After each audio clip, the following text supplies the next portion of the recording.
Gracias por estar con nosotros una vez más en este su programa, Charlas Magistrales de la Barra Mexicana Colegio de Abogados. El día de hoy tenemos una invitada muy especial. Se trata de María de las Nieves García Manzano, una mujer muy inteligente, muy comprometida, que es precisamente coordinadora de la Comisión de Derechos Indígenas en la Barra Mexicana Colegio de Abogados. Y es una mujer que tiene dos carreras, no solamente es abogada, no solamente conoce el derecho, sino que también tiene la carrera de filosofía con una especialidad en filosofía política por la Universidad de Guadalajara. Entonces es una persona que está inmersa en este tipo de temas, pero que sobre todo ha incursionado en la barra en muy diferentes puestos como consejera, bueno, ha participado en muchísimas actividades dentro y fuera de la barra, una mujer muy activa, una mujer muy dinámica, que realmente para nosotros es un honor que esté el día de hoy en este programa. Muchísimas gracias, María Nieves, bienvenida a nuestro programa.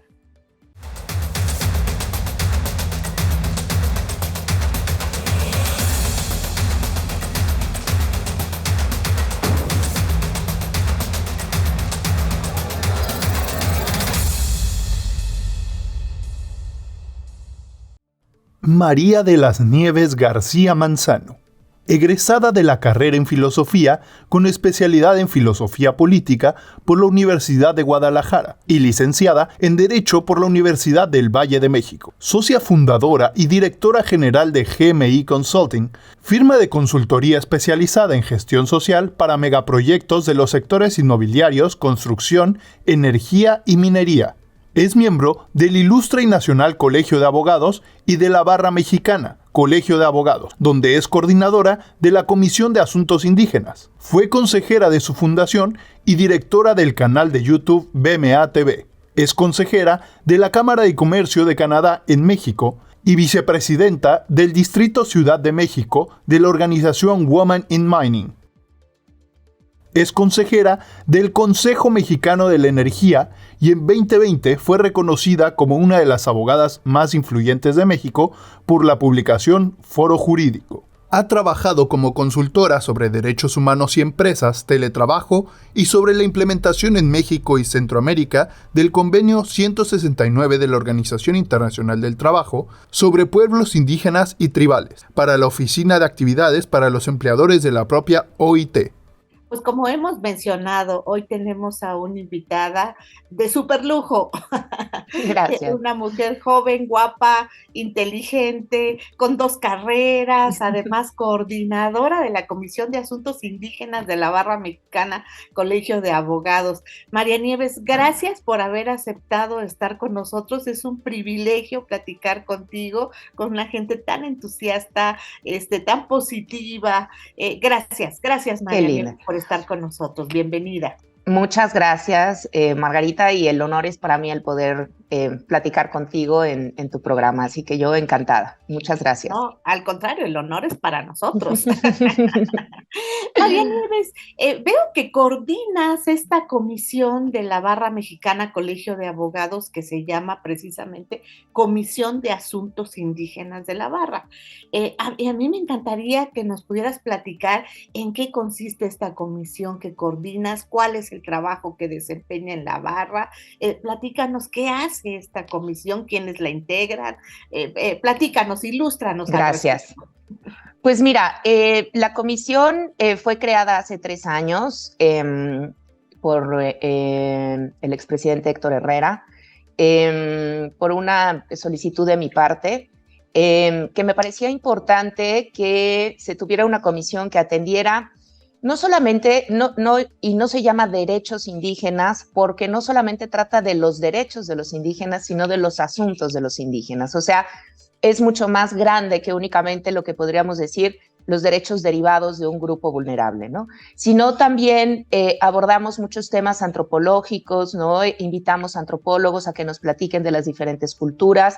Hemos invitado también a abogados, sí, de pueblos indígenas, ¿no? A que nos platiquen cómo ven ellos desde su perspectiva algunos temas. Es una comisión muy plural, siempre hemos buscado que haya una gran libertad de expresión y que se escuchen todas las voces, ¿no? Finalmente, en el tema del desarrollo del país, ¿no? Ha habido como un tema importante entre los desarrolladores de los megaproyectos, las comunidades indígenas, que a veces no saben cómo platicarse, ¿no? Y a lo mejor quieren lo mismo, pero simplemente no lo saben, ¿no? No saben cómo materializarlo. Entonces, creo que en este sentido la comisión ha servido como un lugar en el que se puedan escuchar todas las voces, ¿no? Desde el punto de vista de una empresa minera, por ejemplo, que tiene un proyecto extractivo que va o que pretende hacer un trabajo en un territorio de un pueblo indígena, hasta los abogados de los pueblos indígenas. Entonces, creo que nos ha permitido una gran interlocución. Nosotros tenemos sesiones prácticamente todos los meses con diferentes invitados. Hemos invitado a funcionarios públicos de la Secretaría de Gobernación, del Gobierno de la Ciudad de México, con todo este tema de los barrios originarios que también pues en la Constitución de la Ciudad de México están asimilados como con los derechos de los pueblos indígenas. Entonces, la verdad es que el tema ha ido creciendo a lo largo de los años. Actualmente hay ya una iniciativa de ley que pasó ya por diputados, que se está discutiendo en senadores para el tema de la consulta previa o consulta indígena, como también se le conoce. Entonces, pues hemos buscado eso, hemos buscado una gran pluralidad a las personas que forman parte de nuestra comisión. Todos los días se les envía una síntesis de todas las notas que hay en el país de temas relacionados con los asuntos indígenas, la conflictividad que hay, etcétera. Y bueno, en eso estamos, ¿no? Tratando de servir como de una especie de facilitadores del entendimiento entre los pueblos indígenas y pues los que no son indígenas. No, es una labor maravillosa. Yo creo que la barra antes no había volteado a esta Así es. parte social tan importante, pues del derecho y de nuestro país.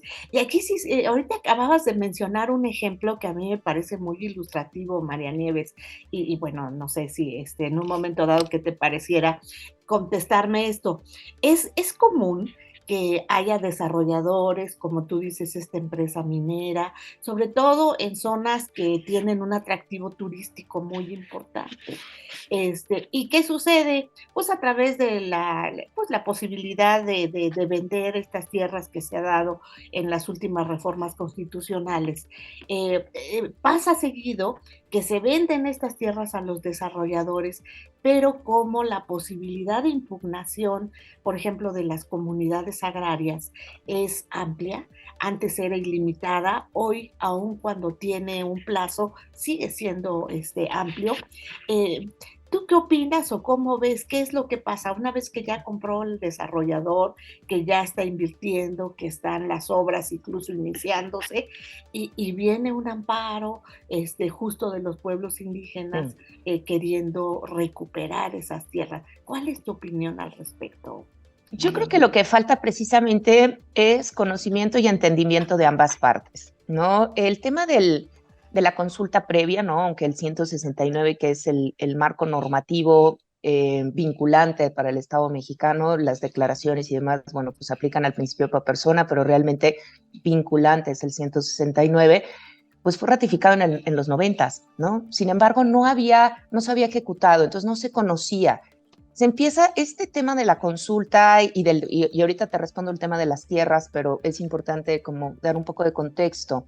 Inicia con la reforma energética en 2015, cuando se obliga a que los desarrolladores energéticos cumplan con un marco, digamos, de salvaguarda, de responsabilidad social, evaluar el impacto social de sus proyectos y demás, y ya se mete el tema de la consulta a los pueblos originarios. Entonces, esto genera un boom, ¿no? Porque si hablamos en aquel momento, 2015, 16, 17, etcétera, se empiezan a desarrollar muchos proyectos del sector energético y muchos de ellos van o se pretenden realizar, por ejemplo, en la península de Yucatán.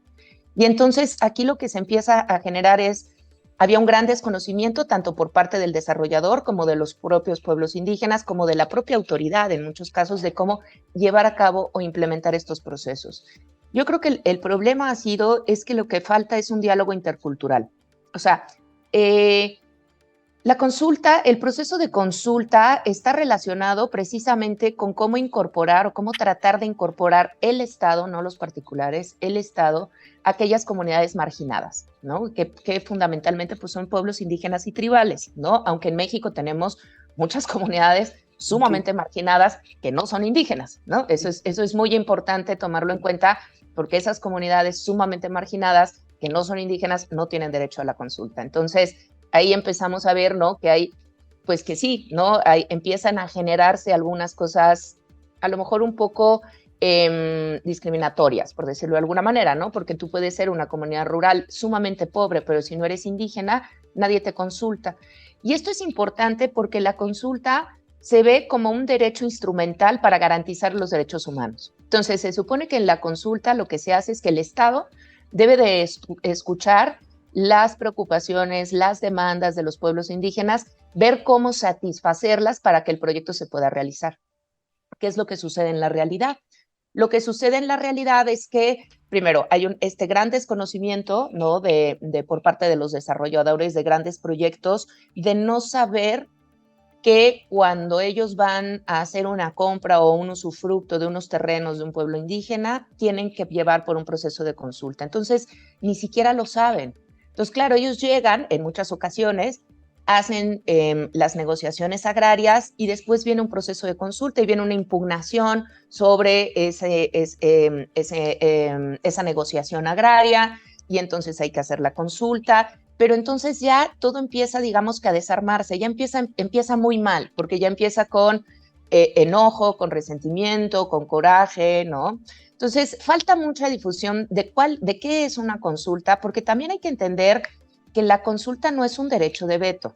O sea, no es un derecho, se entiende, ¿no? En muchas ocasiones se trata de entender como un derecho de veto de si yo no quiero, no se hace, pero no es un proceso de democracia participativa, es un proceso de derechos humanos, ¿no? Es un proceso para garantizar. Pero claro, ¿qué pasa? Llega el Estado mexicano, hace estas consultas y como el Estado mexicano no tiene en ocasiones los recursos para satisfacer esas necesidades, se lo pide al tercero interesado, que es el desarrollador del proyecto, y le dice, oye, pues mira, hay que construir ahora aquí unas escuelas, y ahora hay que poner luz, y ahora hay que poner agua, y claro, hay proyectos que no aguantan en su business plan, ¿no? En su Excel de gastos, este tipo de cosas. Y entonces, ¿qué sucede? Termina siendo el peor de los escenarios, porque como yo he platicado en muchas ocasiones, cuando el diálogo intercultural que se debería dar en la consulta no se da, el desarrollador se va, el Estado se va, y entonces la comunidad se queda igual de amolada que como estaba. Pero además ahora con una guerra civil interna, porque está peleado el primo que sí quería el proyecto porque quería los trabajos o porque era el dueño de las tierras o lo que sea, con el que no lo quería, con el de la ONG que se metió, con el del partido político, ¿sí me explico? Y entonces sale algo muy malo. Entonces yo creo que hay que ser muy cuidadosos con estos temas de los procesos de consulta, porque si no van a salir bien hay que tener mucho cuidado. O sea, tienes toda la razón. El resultado es mucho peor para todos. Tienes toda la razón. Fíjate que todavía cuando a mí me tocó estar en la Corte, me tocó ser la ponente del primer asunto en el que la Corte determinó que era necesario realizar estas consultas. No sé si recordarás el famoso asunto de Cherán, Michoacán. Por supuesto, que sigue siendo pionero en este sentido. A mí tuve la fortuna de ser la ponente de ese asunto y sí, lo cierto es que sí tenemos el convenio 169 que tú muy bien lo has señalado, que obliga precisamente a este tipo de consultas, y desde luego también fue muy importante la reforma constitucional del artículo segundo, que aunque no se refiere de manera específica a las consultas legislativas, sí establece consultas para planes nacionales de desarrollo. Entonces, de alguna manera ya la Constitución había tomado un poco de cartas en el asunto. Y luego, bueno, esto aunado a las interpretaciones de la reforma constitucional de 2011, pues bueno, se armó un proyecto bonito y se estableció, creo yo, un precedente muy importante para las consultas. Pero tú has tocado ahorita un aspecto que me parece es importantísimo, María Nieves. Tú dices, ok, partimos de una primera situación, sí hay que escucharlos, sí hay que tomarlos en cuenta, y tú dices, hay pueblos que están sumergidos en la marginación, que no son sujetos de consulta, y esto puede dar lugar a discriminaciones. El problema es que la conformación o la configuración de los pueblos indígenas que recoge la Constitución, pues trata de preservar usos y costumbres. ¿Por qué? Porque son pueblos originarios, porque son parte de nuestra idiosincrasia, incluso de la formación de nuestro mestizaje. Entonces, aquí, ¿tú qué opinas? Y me parece una situación de veras importantísima. Ya se restableció la necesidad de la consulta, ya se estableció más o menos en qué términos debe hacerse esta consulta, porque no es nada más los escuchamos por los escuchamos, ¿no? El chiste es, como tú dices, ir tratando de lograr este diálogo de entendimiento. Pero a ver, Sí, aquí, ¿qué es lo que se necesita? Y me parece que ahora que están pugnando por una reforma, es altamente importante el determinar cuáles son los efectos de esa consulta. No es solamente el haber partido de la necesidad de hacerla, que ya es un buen principio, pero ahora la estructuración de esa consulta, la carnita de esa así consulta, es. ¿cuál sería, María Nieves? ¿Para qué? Para lograr que ambas partes se conjuguen de tal manera que el desarrollador pues establezca un proyecto económico que dé trabajo, que cree fuentes de empleo, que pues haga que sobre todo que establezca situaciones turísticas, de explotación, lo que tú quieras, pero que por otro lado las comunidades indígenas también se vean beneficiadas, no solamente en cobrar una situación en la venta de sus tierras, que evidentemente podemos hablar de un precio antes y un precio después. ¿Por qué Claro. razón? Porque es una plusvalía impresionante una vez que se inicia un trabajo de estos. ¿Tú qué opinas? ¿Cómo podría establecerse una armonización para lograr que ambas partes logren un objetivo viable y sobre todo benéfico? Fíjate que yo creo que ahí hay que partir de una postura ética, ¿no? Es importante. Por parte de los desarrolladores, ¿no? Ya sean públicos o privados, el propio Estado mexicano, tienen que partir de una postura ética de respeto al otro, ¿no? Y no es fácil ni para los desarrolladores nacionales, ni para los extranjeros, ni para el propio Estado mexicano. Es fácil partir de esta postura de respeto a las comunidades indígenas, ¿no? Eh, y lo primero que hay que hacer, ¿no? Partiendo de este tema, dentro de las empresas, pues hay mucho el tema que tristemente en muchas ocasiones es solamente en el papel, en las empresas productivas del Estado, pues yo no sé si exista siquiera, pero es todo este tema de la responsabilidad social corporativa, ¿no? Todo lo que tiene que ver con procesos de debida diligencia en derechos humanos, ¿no? Y todo lo demás. Y todo esto tiene que partir de un estudio de evaluación del impacto social, cultural y a derechos humanos que va a generar un proyecto. Entonces, primero es digamos, el análisis del impacto social que generaría a cualquiera, sea indígena o no indígena o del país que fuera, ese proyecto en ese lugar, qué impacto social traería. Después, qué impacto traería precisamente a usos y costumbres, es decir, cultural. El proyecto va a pasar o se encuentra donde pasa, por ejemplo, una ruta de peregrinación de una comunidad indígena o hay vestigios, ¿no? Que tienen un valor cultural para algún pueblo de la zona. Entonces, todo el análisis cultural, ¿no? Se va a quitar madera, se va a desmontar y resulta que esa madera tiene un valor espiritual para esos pueblos porque en esa zona hay un mito que tal cosa. O sea, hacer todo el análisis antropológico cultural para identificar si hay un impacto a su cultura, a sus usos y costumbres. Y después esto traducirlo en derechos humanos. ¿Cuáles son los derechos humanos que se pueden vulnerar o que se pueden poner en riesgo con el desarrollo de ese proyecto? Con ese entendimiento, tú ya puedes saber hacia dónde tiene que ir la consulta.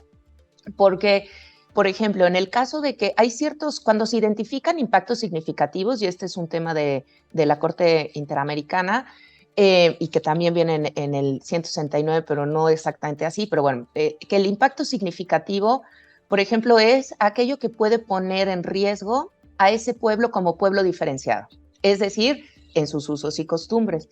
Entonces ahí sí, el pueblo originario tiene que dar su consentimiento y sin consentimiento no hay proyecto.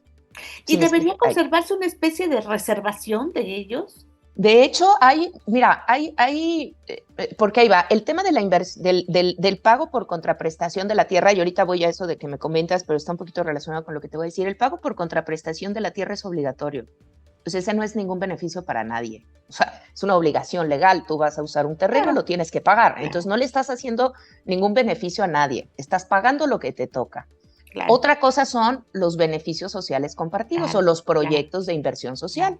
Eso ya es totalmente aparte, porque el generar empleo, por ejemplo, o el pago por la contraprestación de la tierra, pues son cosas que se van a dar. No hay, si tú quisieras hablar, claro, si tú quieres hablar de responsabilidad social y de responsabilidad con los pueblos indígenas y de tal, pues ya tienes que hablar de la siguiente escala, que ya es la inversión social o los beneficios sociales compartidos, que ahí puedes, por ejemplo, si tú, o sea, hay que ser suficientemente creativo, ¿no? Y trabajar en conjunto con esas comunidades indígenas para ver qué es lo que, si tú vas a afectar, por ejemplo, un tema cultural, ok, ¿cómo le hacemos? ¿Qué te parece si entonces, mira, lo que hacemos que hagamos un museo de sitio con todo lo que recupera, lo que va a recuperar el INAH en la zona, y hacemos un museo de sitio, y entonces ese museo de sitio, ustedes armen una cooperativa y ustedes administrenlo, nosotros le damos mantenimiento. Establecer un compromiso. Pero eso tiene que partir del respeto. ¿Sí me explico? Si una empresa no respeta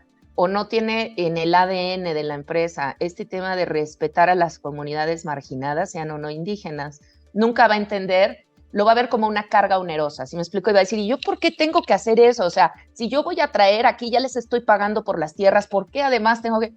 Ey, tranquilo, porque eso es porque, de hecho, las empresas pues deben de tener hasta estos procesos, o deberían de tenerlo, en ningún lugar del mundo es obligatorio, pero deberían de tener estos procesos de debida diligencia en derechos humanos, ¿no? Y entonces cuando tú identificas que vas a generar un impacto muy grande a la comunidad, de ese tamaño tiene que ser tu inversión social.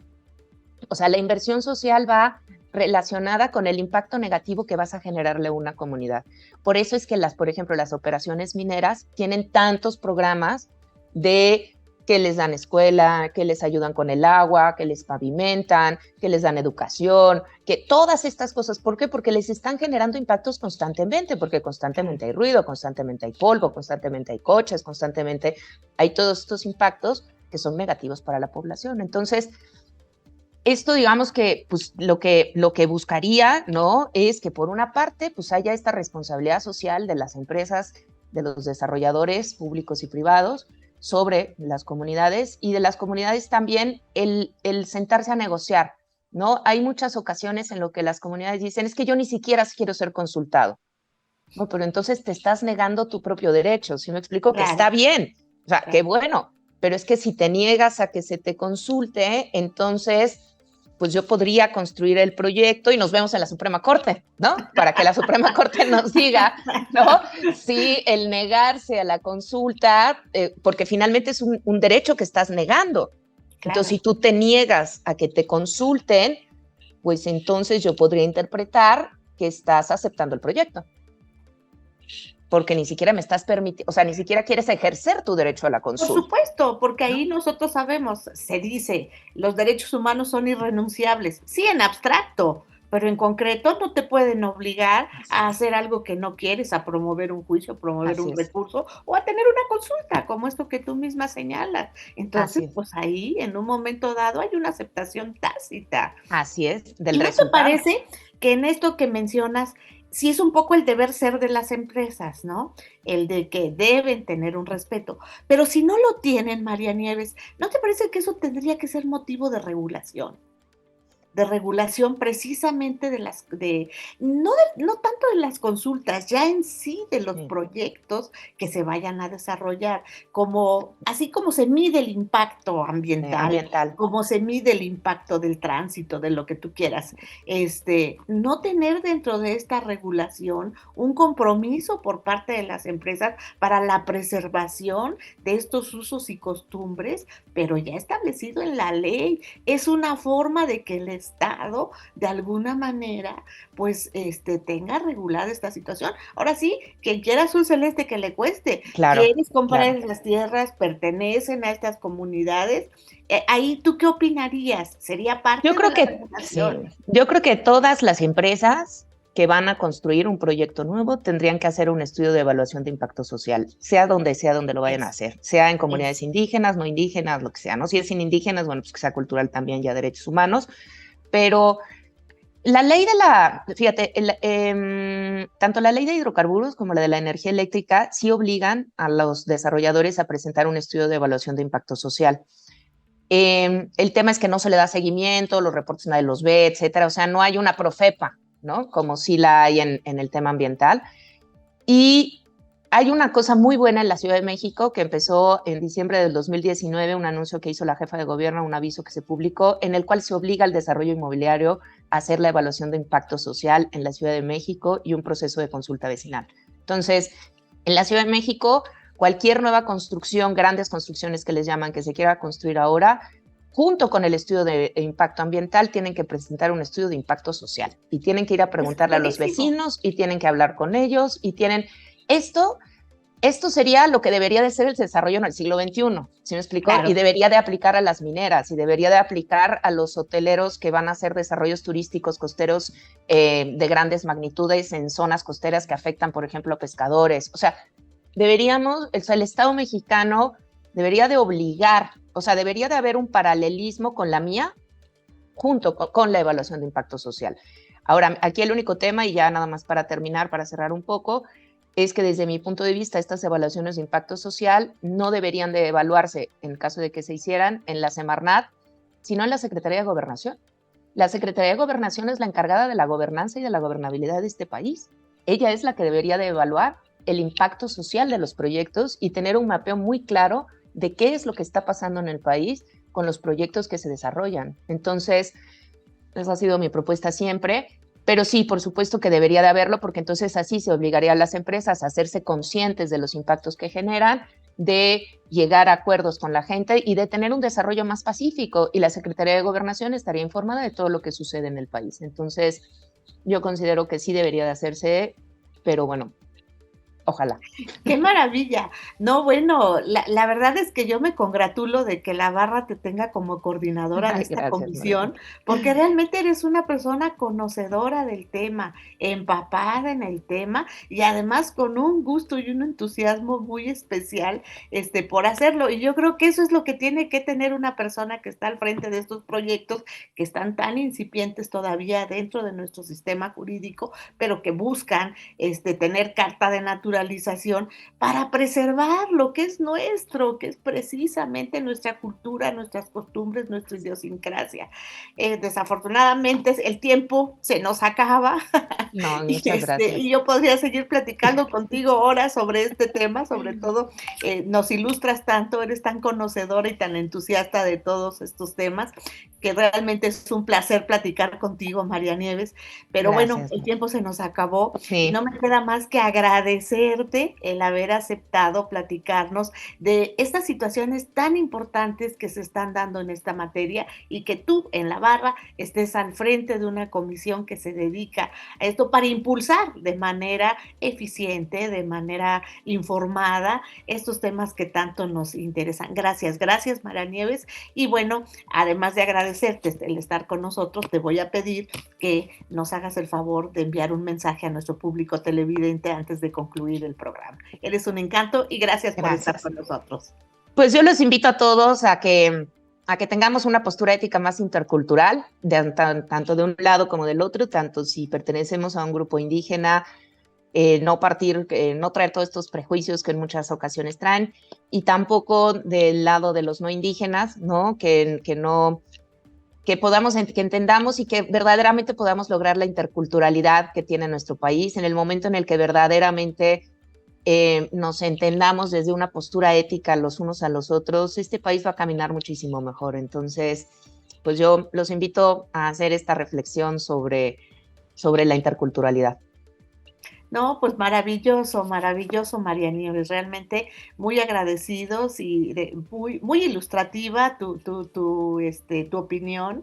Te agradecemos mucho que nos las hayas compartido y esperemos que sea la primera de muchas. Por supuesto que sí, me encantará. Que nos platiques cómo van los avances legislativos. Vamos a ver, sí, claro, yo encantada. Muchísimas gracias. Muchísimas gracias por estar con nosotros, María Nieves. Gracias. Pues como ustedes habrán podido ver, estamos en presencia de un tema de suma importancia para nuestro país que María Nieves pues ha tratado magistralmente como una persona que está inmersa en este problema, no solamente como coordinadora de la barra, sino también tratando de que la regulación en el tema indígena de nuestro país cobre sentido, tenga eficacia, que en un momento dado se dé, como ella misma ha señalado, la interculturalidad de nuestro país. Vivimos en un mosaico enorme de culturas en nuestro país y eso es parte de nuestra gran riqueza cultural. Entonces hay que preservarla, hay que hacer que esta riqueza cultural sea parte del progreso de nuestro país y por supuesto que enriquezca sobre todo el acervo cultural de él y que las personas que visiten nuestro país pues se vayan empapadas de toda esta riqueza cultural que nosotros tenemos. Muchísimas gracias, María Nieves, ha sido muy ilustrativo, te agradecemos mucho tu empeño, te agradecemos sobre todo tu dedicación a este tema, no solamente en materia de derechos humanos, sino de gran naturaleza social para México. Muchísimas gracias. Y a ustedes, gracias por haber estado una vez más con nosotros en este subprograma, Charlas Magistrales de la Barra Mexicana, Colegio de Abogados, que el día de hoy tuvo el honor de tener con nosotros a María de las Nieves García Manzano.